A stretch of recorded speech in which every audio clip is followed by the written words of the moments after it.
আদা, হলুদ, জিরে, ধনে, লঙ্কার গুঁড়ো দিয়ে এই যে বড়া ভেজে রেখেছিলাম, আলু দিয়ে বড়া করে ঝোল। এই যে সেদ্ধ হয়ে গেছে, আলু সেদ্ধ হয়ে গেছে।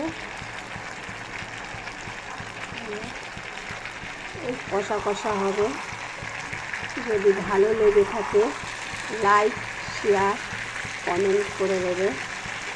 আর জিয়ার রান্নাঘরে বৌমা।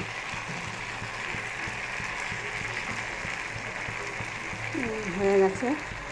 আর আলু চাক চাক করে কেটে কালো জিরে দিয়ে ডাল পেস্ট দিয়ে আলু চাক চাক করে কেটে এই বড়া এই করা হয়েছে।